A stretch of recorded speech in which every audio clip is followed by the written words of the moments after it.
I'm here, as people probably have guessed by now, with Robert F. Kennedy Jr.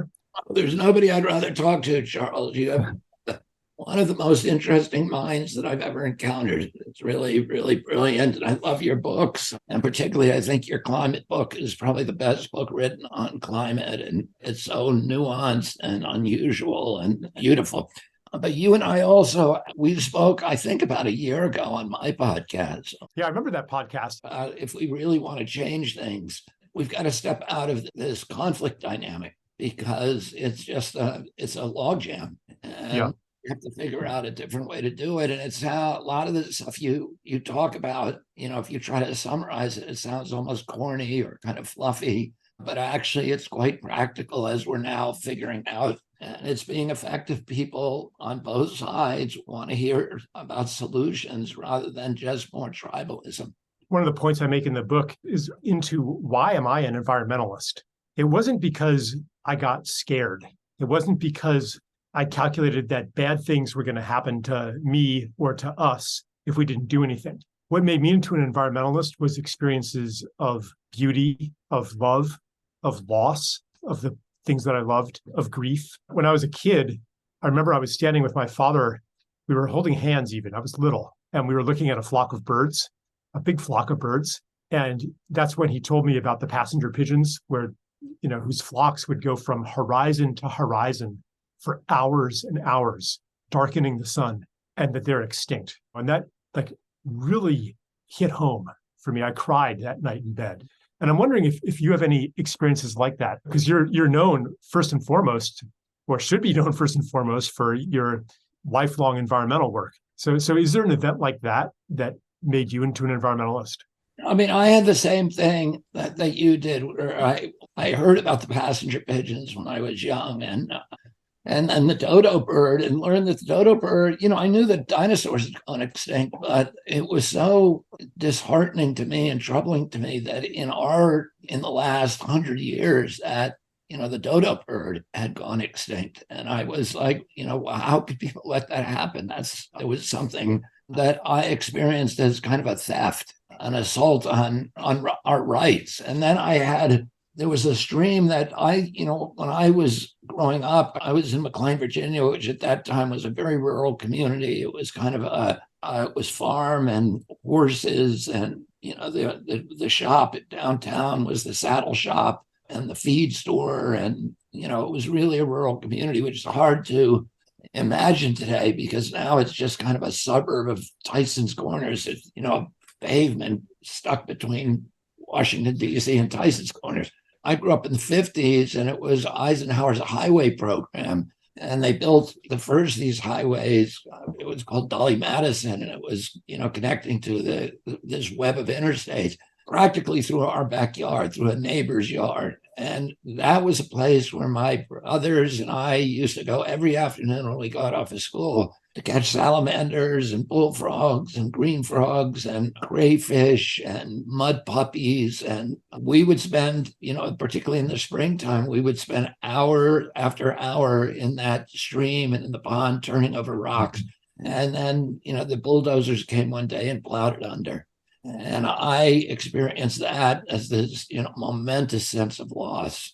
There was a net, there was a tree there, a snag, where there were great horned owls that nested every year. And I took one of those one year, climbed the tree, and took him and raised him. And he was like a member of our family. But all of those, those little places were sacred to me. And when the first cars started driving in the highway, my brother and I went up on the hill and threw rocks at them because we felt like, it was an invasion. And we got caught and got punished. And the whole event was kind of traumatic for us. And then, I went to work for commercial fishermen on the Hudson when I was older. When I was 29 years old, I went to work for the fishermen, and they had the same experience. We had a booming fishery on the Hudson, 350 years old. It was many of the families I represented, and it was a very diverse group of fishermen. There were blacks and whites and Hispanics, but many of the people were the descendants of the Dutch fishermen who had been fishing the river since Dutch colonial times. And it was a traditional gear fishery. They used the same fishing methods that the Algonquin Indians taught to the original Dutch settlers in New Amsterdam and then passed down through the generations. It was a terminal fishery. In other words, you have these huge masses of anadromous fish, of striped bass, of sturgeon, herring, alewives, blue crab that come into the river to spawn. And that's really the place where you need to regulate fisheries, because then you can count, the recruiting stock, and you can calculate how many you need for the next year and make sure. And the fishermen, depending on what the stock was like, they would lift their nets 1 day a week or 2 days a week. So nobody would fish the river to allow what they call recruiters, which were the breeding fish, up the river to breed and to preserve the free flow of the river during that point. And so it's the perfect way to kind of regulate a public fishery where everybody agrees to do it. And you can actually count all the stock because you're not catching fish out in the ocean. And so it had been this incredibly well-regulated fishery for 350 years. They had a business model that worked. And then the General Electric Company dumped its PCBs in the river, and Penn Central Railroad dumped oil in the river and made the shad taste of diesel, so they couldn't sell the fish anymore. And they were under assault from big polluters who were breaking the law, but they had the political power to get away with it. And I recognized at that point that dynamic, which really would define my career, which was, this dynamic of agency capture. The story of losing the stream where you and your brother played when you were kids, that's such a defining image of childhood. Finding frogs and turtles, and playing in the water. It's what makes me sad. And I have a loss like that as well in the place where I grew up for the same reason. A highway came through. But what makes me even sadder now is that a lot of kids never even have that to begin with, because childhood has migrated indoors almost completely. And children rarely have time outdoors that's unsupervised. And even if the parents shove them outdoors, there's not other kids playing outdoors in the kingdom of childhood. This is something, it's related to the decline of community. It's related to the decline of public life. It's related to the rising levels of fear. And it transcends any political conversation, really. Like when I talk to, doesn't matter, liberals, conservatives, anybody, people are like, yeah, we don't know our neighbors anymore. So yeah, but that experience of loss, I shared the experience of losing the place I loved to an audience. And a woman said, "Oh, come on, Charles, don't feel sorry for yourself. We've all been through that." And I was like, yeah, that's exactly my point. Yeah. What is so precious we've lost. And as a substitute for real experiences in nature and real connections, we have these technologically mediated online experiences. Like the fishermen you were talking about, why were they able to maintain a fishery sustainably for 350 years? It was because they were in relationship to it over generations. They knew the fish. And that kind of relationship, even if it hadn't been destroyed by the polluters, when the industrial fisheries come in, they're completely oblivious to that. The things that I mourn also is I just the thrill of finding a box turtle, which I don't think my kids have ever seen a box turtle, a wild box turtle, which is I would catch maybe 1 or 2 a week. And, it was such an extraordinary creature because the color, every one of them was completely different in the color, in a color scheme. And there are all these very brilliant colors. And then they had this very interesting lifestyle where they kind of, they have a territory. And those were all disrupted by the highways because the territories were intersected and the box turtles got run over. But they were very, common enough that you could find them. If you went out looking for a box turtle when I was a kid, you could find them.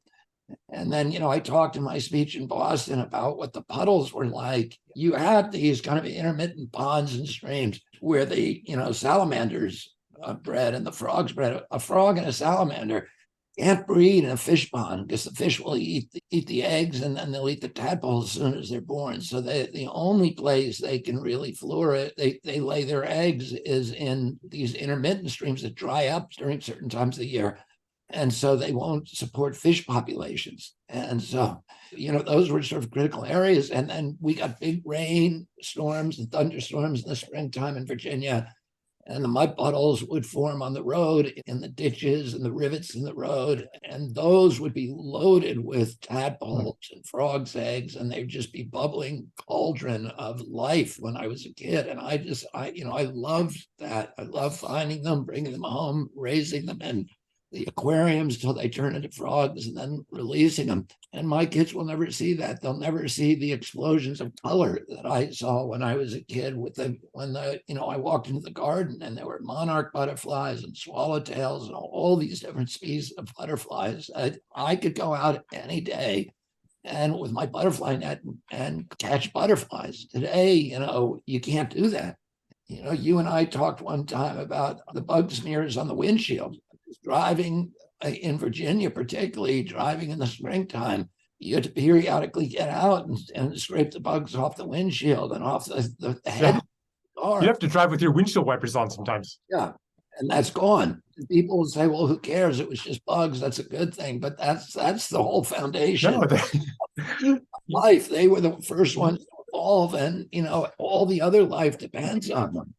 And the big losses and songbirds that my kids will never see. It's really, to me, they don't know what they've lost, and it's that that fabric, that tapestry of life. St. Augustine talked about it and said, he talked about the idea that God talks to us most eloquently through creation.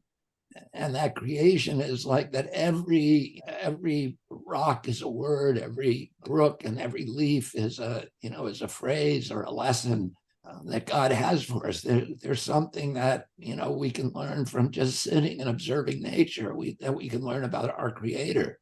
And when we destroy that, we destroy this critical part of our relationship with God and the capacity to imagine, the capacity to understand, to comprehend through observations. And Augustine compared it to a tapestry. The entire tapestry shows the face of God. And that through all of these different vectors, through leaves and flowers and grasses and wandering animals and fisheries, and that, today we're pulling the strings out of that tapestry.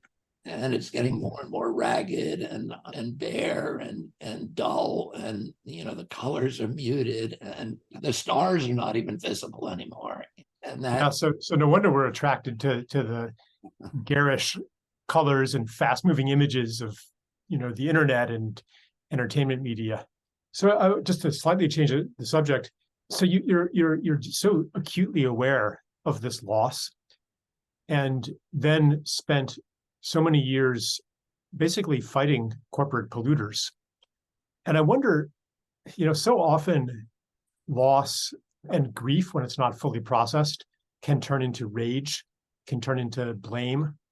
And, you've been very much a crusader, but now I sense that you're undergoing kind of a transformation, where, and correct me if I'm wrong, but you recognize that the crusade against evil isn't enough to solve the problem.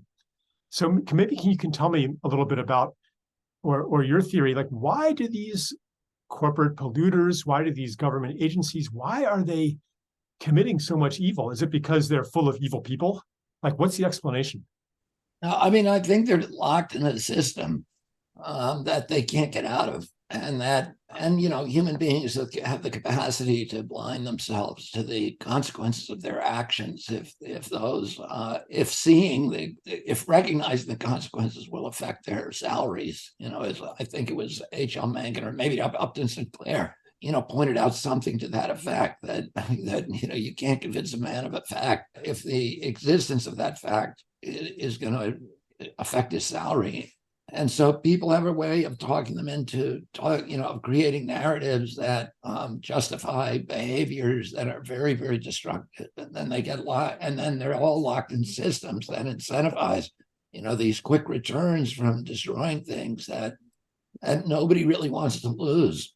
And there's an economic rule called tragedy of the commons. It says that each one of us, if left to our own devices, and where the only motive is self-interest, that it is always in our self-interest to catch the last fish in the ocean.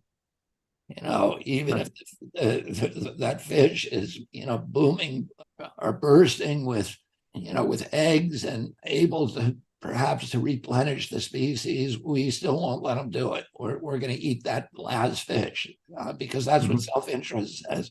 And somehow we have to step away from self-interest and embrace a communal model. And it's like a transformation of the kind that you described at the beginning of this when you said you didn't become an environmentalist out of fear. You became an environmentalist out of love.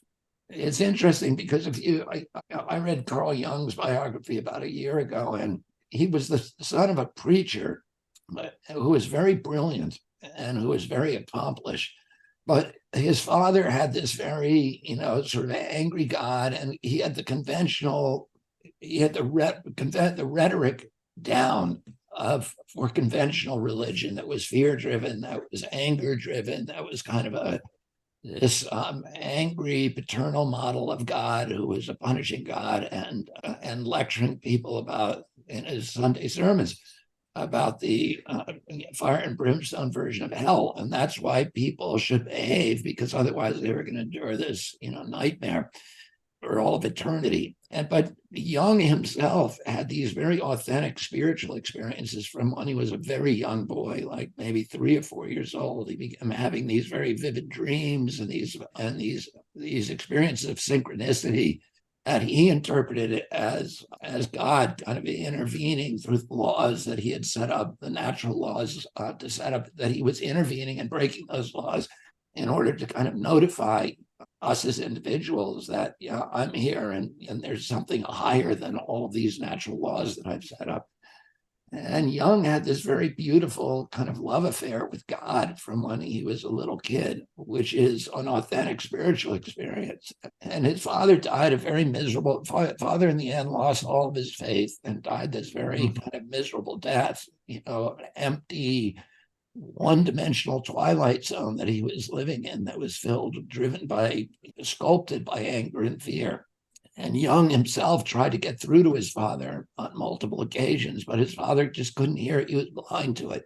And that, I think, is the difference. It's the same kind of, it's a metaphor for, are we going to be, for the way that you think about the environment is that the only way we're really going to save this is if everybody loves it, falls in love with it again. Fearing some distant, graph is going to show them a doom is going to come in 10 years, which nobody actually believes, Yeah, they've been predicting that for 30 years, that doom was going to come in 10 years. Well, to the defense of people who predicted it, it actually is happening. I mean, we're losing things now. And, I still spend so much time in nature, see the changes, from climate as well. Yeah, that's the thing, though. The doom isn't happening to us. Oh. It's happening to other beings. By objective measures, if you don't include mental illness and addiction and so forth, by objective measures, we're just fine. It's nature that's suffering. And for me, this idea that someday we're going to die too if we don't change our ways is actually kind of dangerous, because it's suggesting that the reason we should change our ways is primarily what will happen to us. And so it plays into the basic paradigm of the instrumentalization of nature that uses it and exploits it for self-interest and requires that we deny what's actually human nature, which is to love and respect and honor and hold sacred the beings around us. And that's why I've been advocating for, a change of strategy and rhetoric in the environmental movement to really tap back into that fundamental biophilic impulse. From the beginning of my career, I kind of instinctively followed that course, because I remember there was a time when, I had worked simultaneously for NRDC and for the fishermen at Riverkeeper. I was dealing with people who had real lives rooted in, wearing waders up to their hips in mud and water, removing fish from nets, and the joy of catching a huge sturgeon in the net, and they, an 11-foot sturgeon with 200 pounds of caviar in it, and which we have in the Hudson, or a full net of shad, or just of catching eel on the weekend and catching goldfish for collectors, and exploring all these hundreds of species of fish that we have in the Hudson. There's a fish that tiles the bottom of the Hudson called hog chokers that looks like a hairy flounder. And then we get all these tropical fish that come up, from on the Gulf Stream that they still think they're in Belize, until the winter hits. We get, really the, extraordinary tropical fish. And they were so in love with the river, and that's what motivated them to basically devote their lives to saving it. And I was basically captured by that dynamic and spent my career, working with people who were protecting places that were sacred and habitats that were sacred and their livelihoods and communities. And at a time when the environmental movement was increasingly getting caught in climate, which, I believe that the climate is changing. I believe it's carbon-induced changes and methane and other molecules that are trapping heat. That's physics. And by the way, I'm not believing necessarily all the climate, modelers and everything, but I read the documents that Exxon's scientists produced back in the 70s. Exxon hired scientists who were the best carbon, they knew more about the fate of the carbon molecule in the environment, and they prided themselves on that than any scientist on Earth. And they wrote memos to the executive board of Exxon saying, if we continue to burn carbon, we are going to heat the globe. And by the way, it's going to be a good thing for Exxon because it will melt the polar ice cap. And there's a lot of oil in there that we can't get at now, and we should be ready to get at it after we've melted the globe. So they wrote letters saying that to their chief executive officer of Exxon. So it wasn't just a bunch of hippie scientists or paid government scientists. It was, people who knew about carbon. I don't know enough about carbon. I know, there's large amounts of people, scientists who, are terrified of climate change. But that aside, I was seeing the impacts of carbon on my, that the fish were now filled with mercury. And the mercury, every freshwater fish in America has dangerous levels of mercury in its flesh, mainly coming from coal-burning power plants. That alone is enough to stop us from the high peaks of the Appalachians. The waterways on those are basically all sterilized from acid rain. We are acidifying the ocean, which to me is more frightening than climate change. You acidify the ocean and the whole fabric of life, all of those little zooplankton they need to mobilize calcium out of the water column, and they can't do that in order to make their shells. In order to do, I've researched this topic front, back, left, and right, in writing my book, and what I came to is that the things that we need to do most, we have to do whether or not the standard global warming narrative is right. And you just named an example of that: the coal, the mercury, the particulates, the mining, that destroys ecosystems. What I also came to is that the most important thing to do is right now is to preserve any intact ecosystem from, development, from mining, from drilling, and also to restore and regenerate, especially agricultural land. And if we do that, it's actually not even that hard to completely solve the climate crisis if you agree that it is caused by carbon emissions. And if you don't agree about that, it's still a good idea because it restores aquifers, it restores biodiversity, it restores soil productivity down the line. Everybody wants healthy food. Everybody should anyway. So, but you're right. If we do regenerative agriculture, we create a carbon sink like nothing else on Earth. Yeah. And that, is better than, all this geoengineering, carbon capture stuff that is just causing more problems. It's crazy to think that we can fix, their Earth with plumbing. So I'm going to shift gears here. Something I've been kind of curious about. Both of us were, I would say, COVID dissidents who resisted and publicly criticized various aspects of the COVID narrative. There came, people sometimes ask me, Charles, how did you stay sane? How did you stay upbeat when all that was going on and when you were being denounced, and deplatformed and stuff? And I'm like, how do you know that I stayed upbeat?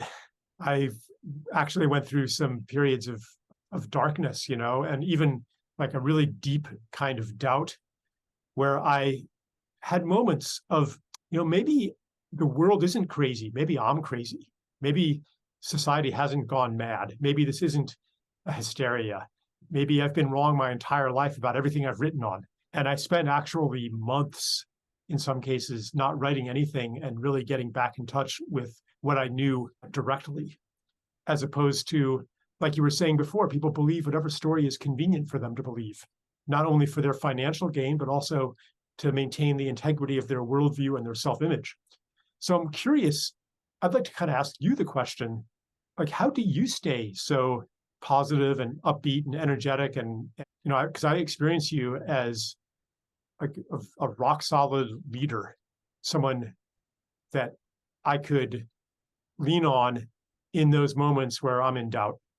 So what's your source of solidity and I would say that a couple of things. One is I have a real kind of spiritual discipline, which is I really rely on 12-step meetings, and I was going to 9 a week during the pandemic. I've been doing that for 40 years. And, because that's where I get kind of spiritual renewal and confirmation and validation, and also the opportunities for service that you get through that, which is really what keeps people sane. If you're feeling depressed, or if you're feeling disconsolate or uncertain or anxious, the one thing that will transform that immediately like magic is if you try to help somebody else. And you get a lot of those opportunities in 12-step programs. I do meditation every day. So that centers me spiritually. It's like when I did a lot of whitewater kayaking and a lot of first ascents on big rivers all over the world. And when you're scouting a rapid, you climb a bluff above the rapid and you look at it for a long time and make a plan. You make a line, how you're going to get through it and the moves you're going to have to make. And then you try to stay on that line. And if you can do that, you're going to be okay. And a lot of times you'll wash out and then you're at the mercy of the river. And that's what, to me, meditations are like. It's like sitting still and planning your day and say, how am I going to stay spiritually centered during this day and these difficulties, asking for help, and then trying to say, okay, when I speak to this child, I'm not going to get angry. I'm going to try to be understanding. When I speak to this, a worker or a business partner or whatever, I'm going to do it in a way that's calm and not give in to anger or fear or whatever. And so, that helps me a lot. And of course, a lot of times you can't stick with your plan. You end up washing out and then but you get another chance the next day. God's given us the gift of time, but he cut it into these manageable units called days. And every day you can start over and try to do better. And then, my family is really important to me. My family had a much harder time during the pandemic because of me, because of my, resistance and skepticism, ended up in some cases hurting them, in their life. And that to me was the most difficult part of it. But otherwise, I just, I tried to just stay spiritually centered. And as long as I do that, I feel like I can bear anything. Have you been able to maintain a meditation practice in the during the rigors and the daily intensity of the campaign? Yeah. I have to. It's not an option for me. What I do, Charles, is I do a hike. I do a walk meditation. So I hike every morning in the wilderness and I do my meditations then. And I have a discipline that I go to that I've been doing for 40 years and it just works well for me. It keeps me centered for most of the day. By the end of the day, everything gets ragged. I have a friend who says that the devil sleeps late and it's really easy to be a good person in the morning. But, by late afternoon, that, he's putting on his, his dress coat and his tuxedo and spats and wants to, and it just becomes harder and harder as the day goes on. That'd be a cool campaign promise. I promise that I will meditate every day throughout my presidency. I don't think we've really heard that from a candidate. And even, part of me right now is just the very fact that this conversation is happening portends a profound shift in American consciousness. I can't imagine in prior elections these topics being talked about, frankly, by a major candidate. Some kind of change is in the air, I believe. I'd kind of given up hope on politics. I thought that, okay, the change is going to have to, and this is actually still true. It's not either or, it's both and, but the superficial level of politics, who's in charge, who's president, that's going to change last. And the change is going to have to come from the inside, from the gradual hollowing out of the defining stories of our civilization. And maybe the last thing to change will be the most superficial level. And so I'd pretty much given up, I certainly had no intention of participating in electoral politics at all. I mean, of course, not as a politician. I'd be terrible at that. But even, as being involved in a campaign as I am now. But I think, like a lot of people, a new hope has awakened in me. And I'm in conversations, I'm finding so much resonance. It's like the hope never quite died. A year or two ago, I wrote an essay called "The America That Almost Was and Yet May Be." And it was about the JFK assassination, and actually your father's assassination as well. And I basically said, well, for one thing, that I can't remember actually exactly what I said, but the idea is that there was a timeline in which America was, however flawed, it was moving toward greater and greater virtue. And by the 1960s, the civil rights movement was underway. And we had in JFK an anti-imperialist president who was picking up where Roosevelt and some of his more radical cabinet had left off, who wanted to dismantle the British Empire, not take over its helm, JFK wanted to support independence movements around the world. He was an anti-imperialist and wanted peace with the Soviet Union and to scale down the military-industrial complex.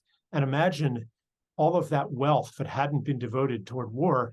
Johnson's war on poverty could have succeeded. We would be living in a completely different, if we hadn't been trying to assert dominance over the world by violence for 60 years and had turned all of that resource toward the healing and flourishing of America.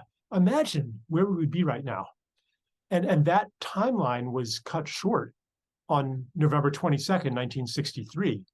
And then following that, the assassinations of RFK and Martin Luther King and Malcolm X in that period. And I feel like maybe that timeline hasn't died. Maybe we can pick up that thread. And it's so significant that Kennedy just so happens to be in a position to do that. It's one of the synchronicities that speak to or speak from a larger organizing intelligence in the world.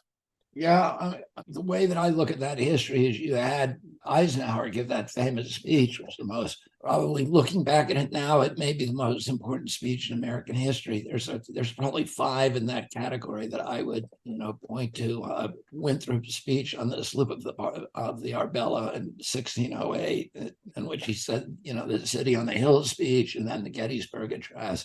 Roosevelt's speech in 1932 about the only thing we have to fear itself. But probably Eisenhower's speech is the most important because he warned America against the emergence of a military-industrial complex. And he was, the leading general in World War II, the commander of all the Allied forces. And for him to say the biggest threat to democracy is the rise of the military-industrial complex, he was the perfect person to say that message. It wasn't Adlai Stevenson. It wasn't Henry Wallace saying the message. It was, right. It was a war commander. Why didn't he do anything about it? He could have, He could have done it when he was, but he wanted to. And that's one of the reasons he started relying on the CIA so much, is because he did not want to go to war with the Soviets. And he believed that, empowering Allen Dulles, that Dulles could somehow keep him out of war, and then giving Dulles the capacity to make these little wars all over the world and kill people and fix elections. You could do it without, confronting nuclear war. But, so then my uncle comes into office and has a 3-year hand-to-hand combat with his military brass and his intelligence apparatus to keep us out of war, which he successfully does.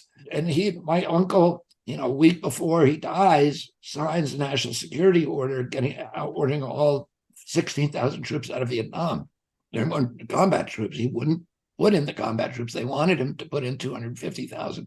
He sent 16,000 military advisors and said it's their fight. And if they can't win it, it's not our fight. But immediately after he died, Johnson revoked that order and then sent, after the Tonkin Gulf incident a year later, sent the 250,000, ultimately 500,000 over. And 56,000 would never return, including my cousin George Skakel, who died during the Tet Offensive, and many, many other people that I knew at that time, and I'm sure that you knew too. So we had that trauma. That added, that was another trauma that pushed us down the road to the military-industrial complex. And then, the last big trauma was 9/11, which kind of sealed the deal and turned America into a surveillance state at home and an imperial state abroad of constant, unending, forever wars. I had a conversation actually this morning, a long conversation with Joel Pollack, who is the editor-in-chief and kind of, a co-founder with a hand at Breitbart's. Now, why would I be talking to, a guy from, one of the big conservative newspapers?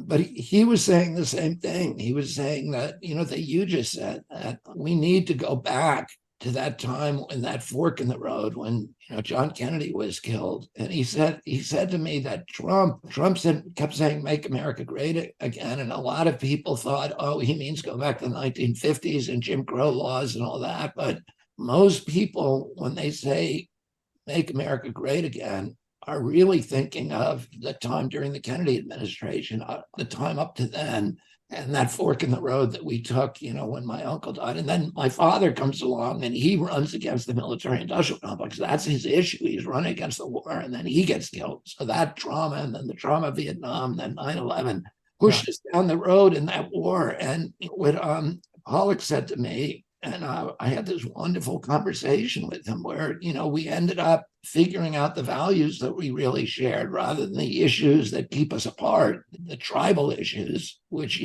both of us can retreat to anytime.